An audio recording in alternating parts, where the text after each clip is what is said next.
Halo teman-teman, jumpa lagi dengan aku Moloy di channel Med TV.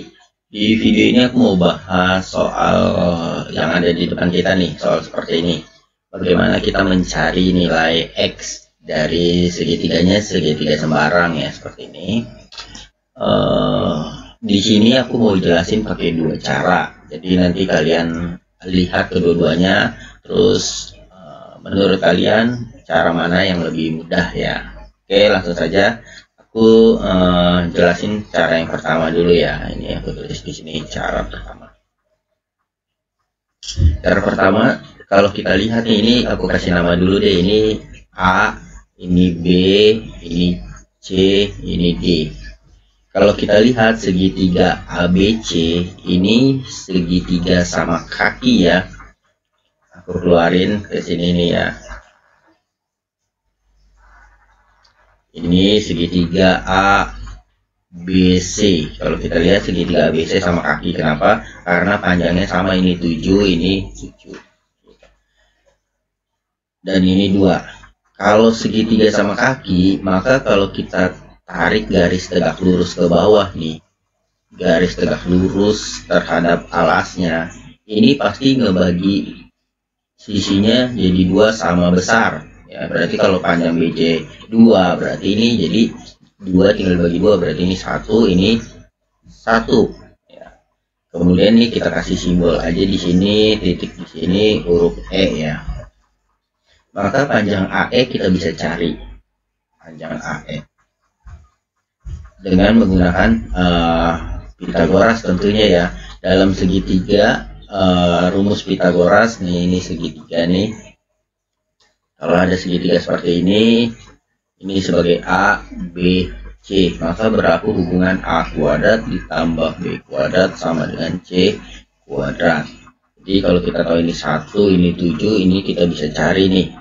Ya, ini kita misalkan A itu sebagai B ya di sini ya, B. Berarti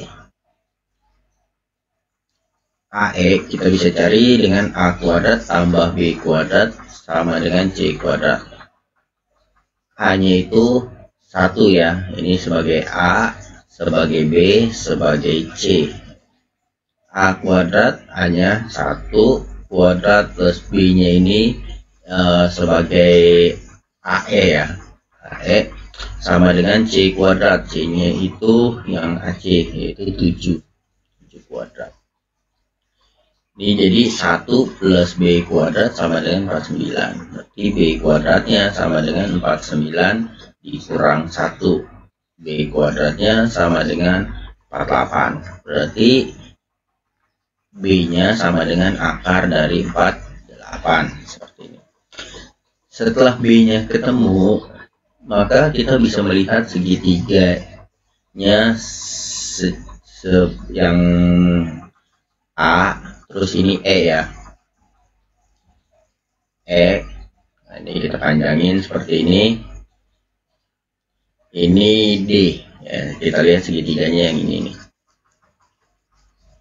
yang besar sebelah sini ya, AED, dimana ini 8, ini akar 48, terus ED itu kan EC nih, EC ditambah CD ya, yaitu 1 ditambah X, berarti ini 1 plus X, seperti itu. Maka untuk mencari panjang ED, kita bisa menggunakan Pitagoras lagi seperti ini ya, yang mana jadi B-nya ini yang akar 48 ya. Ini jadi A-nya itu 1 plus X, berarti 1 plus X kuadrat ditambah B kuadrat, yaitu akar 48. Akar 48 kuadrat sama dengan C kuadrat, akar 8 kuadrat. Nah, ini 1 plus X kuadrat ditambah akar 48, kalau dikuadratkan kan akarnya jadi terbuka ya. 48 sama dengan 64. Berarti 1 plus X kuadratnya sama dengan 64 dikurang 48. 64 dikurang 48. Ini dipindah luas ya, dari sebelah kiri sama dengan dipindah ke sebelah kanan sama dengan jadi negatif ya. 64 dikurang 48. Nah, ini 14 ya. 14 kurang 48. 4 ini kan 4 kurang 8 nggak bisa ya, pinjam 1 dari sini. 14 kurang 8 yaitu 6.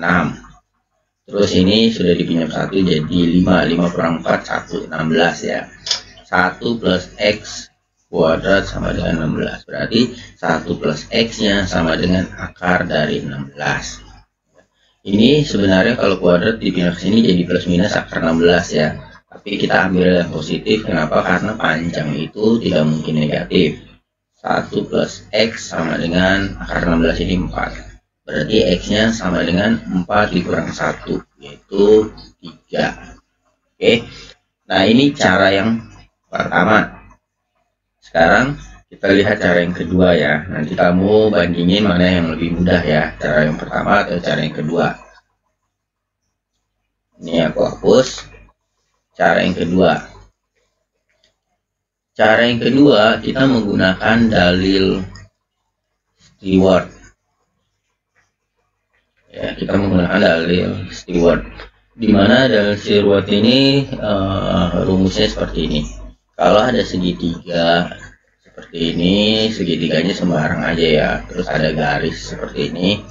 Ini misalkan ini A, B, C, D, E seperti itu. Maka berlaku hubungan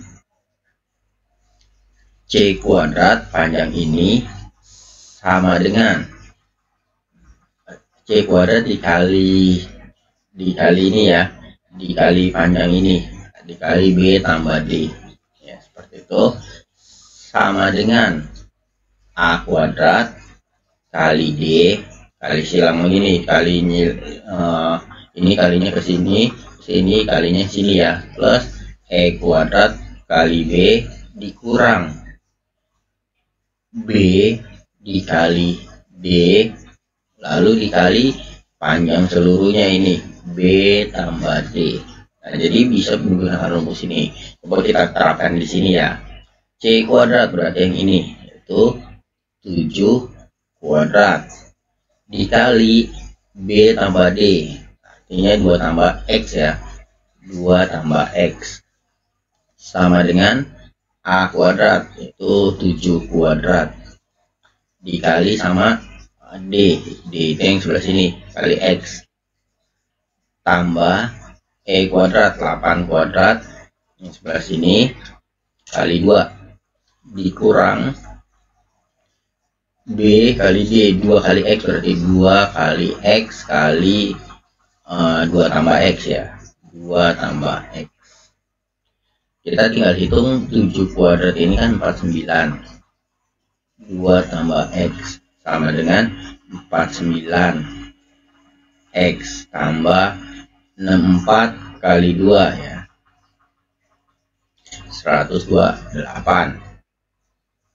8 kuadrat itu kan 64 ya, 64 kali 2 128 dikurang 2 kali X, ini 2X 2 plus X. Kemudian kita buka kurungnya ya, 49 kali 2 ini 98 plus 49 kali X jadi 49X sama dengan 49X plus 128 dikurang 2X kali 2 jadi 4X min 2X dikali X jadi min 2X kuadrat. Ini 49X sama 49X kita bisa coret ya, karena kalau dipindahkan ini jadi negatif, jadi 49 kurang 49X habis. Terus kemudian ini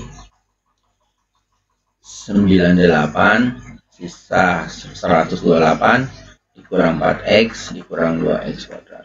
Ini semua bisa kita bagi 2 ya bilangannya biar lebih sederhana. Kita bagi 2 atau kita kali 1/2.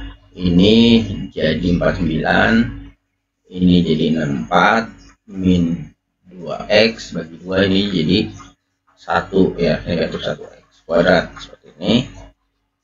Lalu tinggal kita pindahkan ke ruas sebelah kiri semua ya, minus X kuadrat jadi X kuadrat, minus jadi positif 2x, lalu ini 49 dikurang 64,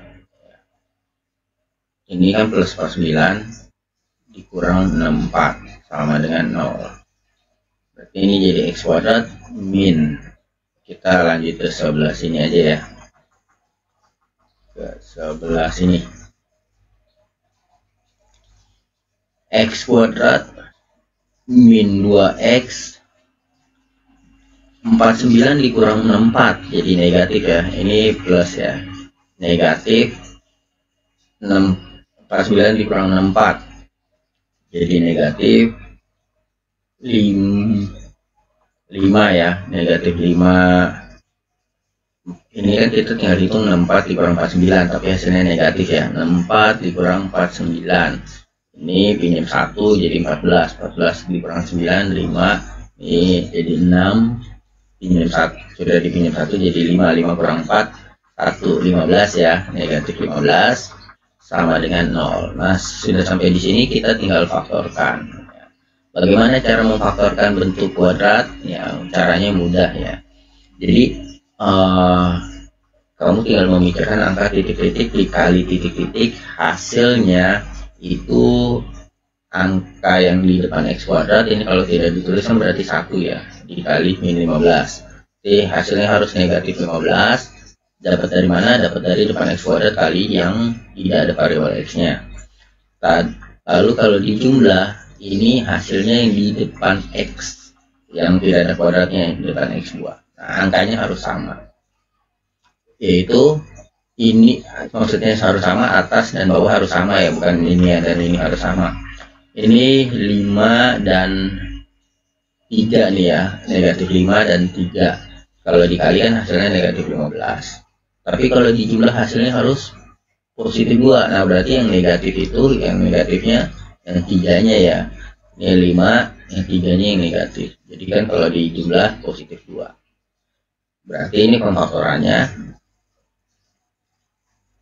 Yang angka yang kita dapat di sini, inilah yang kita tulis. Plus 5 sama negatif 3. Plus 5 sama negatif 3. Berarti ini x plus 5 sama dengan 0, berarti x-nya sama dengan negatif 5. Ini tidak mungkin x-nya negatif. Yang ini x min 3 sama dengan 0, berarti x-nya sama dengan 3. Seperti ini. Oke, sekian video dari aku. Semoga ini bermanfaat untuk belajar. Sampai jumpa di video aku selanjutnya. Dadah.